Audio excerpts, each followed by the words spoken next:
Comment soutenir les enfants inquiets pour leurs parents et leurs proches? Je crois que cette question est une question qui porte sur l'angoisse. L'angoisse que les enfants éprouvent est habituellement de deux sortes. Il y a les angoisses qu'on appelle archaïques, qui sont des angoisses très déstructurantes, très difficiles à supporter, parce que d'un seul coup, le monde part en éclats.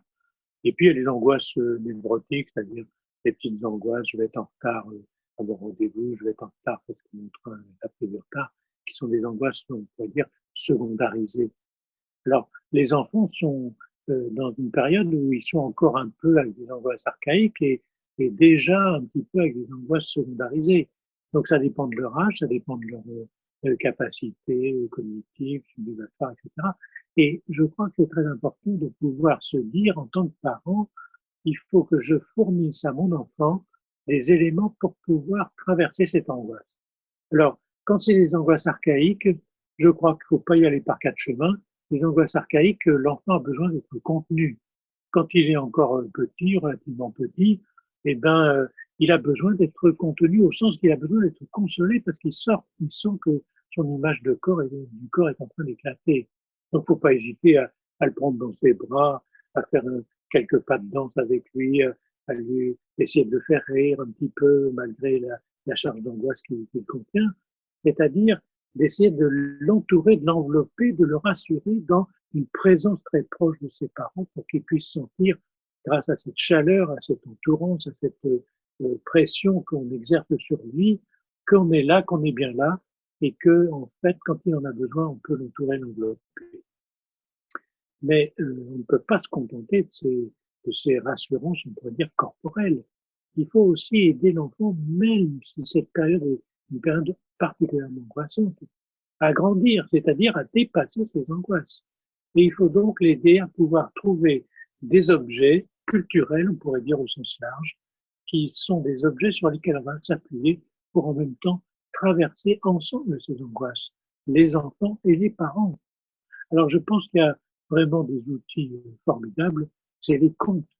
Les histoires que je peux raconter à mes enfants sont des histoires qui en général racontent des histoires de catastrophes.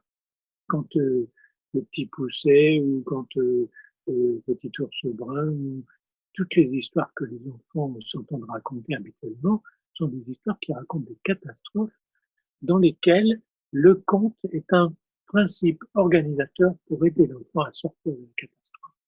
Donc je pense que les contes, les histoires pour enfants, les petites chansons, les comptines sont des outils culturels extrêmement appropriés pour traverser ces choses-là. Je crois que si on peut aider l'enfant à retrouver, non pas sous forme de dessin animé devant lequel on va le mettre euh, devant la télé pour être tranquille soi-même, mais une histoire qu'on va lui raconter, quitte à ce qu'on la lise sur un livre d'histoire, sont des moments très structurants sur le plan civilisatoire pour l'enfant. Et je crois qu'il faut revenir à des choses simples. Il faut pouvoir ressortir les vieux livres poussiéreux qu'on avait un peu laissé tomber dans les temps d'Internet, des écrans, etc. Et qu'on puisse reprendre ensemble la lecture de ce petit livre. Et je crois qu'en faisant ça, on aide vraiment les enfants à pouvoir dépasser les angoisses corporelles et qui ont besoin qu'on le contienne corporellement, à pouvoir envisager ensemble des objets culturels partagés, le petit livre de contes en est un essentiel, et à pouvoir se raconter des histoires de façon suffisamment distanciée pour que l'enfant puisse comprendre qu'il y a des outils pour pouvoir dépasser l'angoisse.